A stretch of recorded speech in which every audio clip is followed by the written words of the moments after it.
बच्चों की लड़ाई में गई पिता की जान।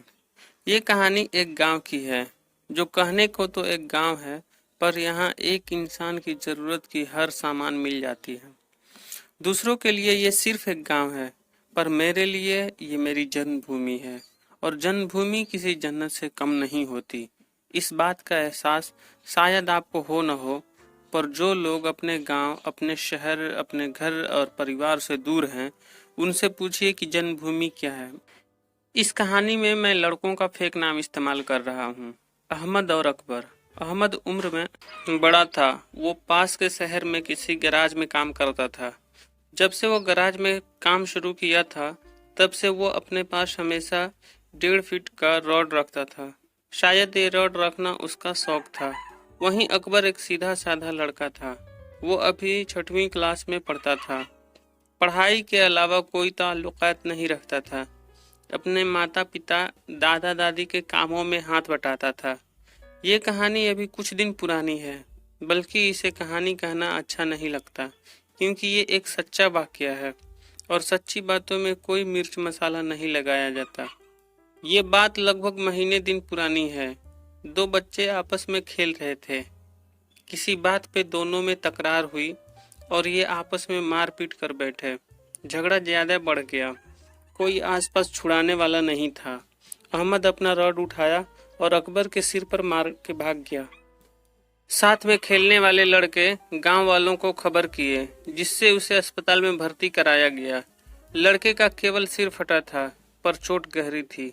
अकबर के गार्जियन इस बात से बहुत आक्रोशित हुए, क्योंकि ये पहली घटना नहीं थी।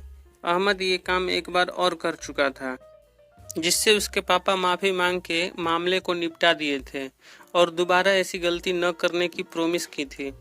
पर अहमद का ये काम दोहराना अकबर के घर वालों को रास नहीं आया। आक्रोशित होकर अहमद के घर पहुंचे। ये देखकर अकबर के पिता के भाई और उनके कुछ पड़ोसी भी उनके साथ हो लिए।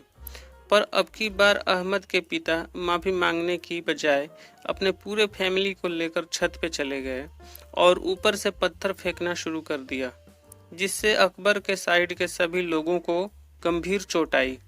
सभी लोग भाग गए, पर एक अकबर का पड़ोसी, जिनकी तबीयत पहले से नासाज चल रही थी, एक ईंट आकर उनके नाक और ललाट के बीच में लगी, जिससे वो वहीं गिर गए। गिरने के बाद ऊपर से 2-4 ईंट और उनके सर पे लगी। वे बेहोशी के हालत में रोड पर गिरे रहे। इतने देर में ये बात पूरे गांव में फैल गई। जब ये बात उनकी औरत को पता चली, तो वो अपने सास को, देवर को, सभी को उनको उठाकर लाने के लिए कहने लगी। वो औरत इस कदर बेचैन थी, मानो जैसे किसी ने सर काट के पूरे बदन को तड़पने के लिए छोड़ दिया हो। इसकी बेचैनी और भाई के प्रति स्नेह देखकर कुछ लोग आगे बढ़े, पर ईंट अभी भी चल रही थी। 2-4 ईंट को सहन करके उनके भाई उन्हें वहां से ले आए। वे लोग उन्हें फौरन शहर के सदर अस्पताल में भर्ती कराए, पर वहां डॉक्टर के भर्ती न लेने से वे लोग वाराणसी ले गए। वहां ट्रामा सेंटर में लगभग 5 दिनों तक इलाज चला, पर वो नहीं बचे। आज उनकी 3 बेटियां जो शादी करने को हैं और एक बेटा जो अभी 12 साल का है। वो अभी 6वीं क्लास में पढ़ता है। अकबर का भी इलाज चल रहा है। उधर अहमद का पूरा परिवार घर में ताला लगाकर गायब है। जब शव पड़ा था, वहाँ बहुत सारे लोग मौजूद थे। उनकी माँ मुझसे बोली, मुझे एक बार मेरे बेटे का चेहरा दिखा दीजिए। मैं प्रॉमिस करती हूँ कि नहीं रोऊंगी। इस बात का सुनना था कि मेरी आंखों में जैसे सैलाब आ गए। मैं आज भी इस बात पे रो पड़ता हूँ। जब भी सोचता हूँ, भावुक हो जाता हूँ।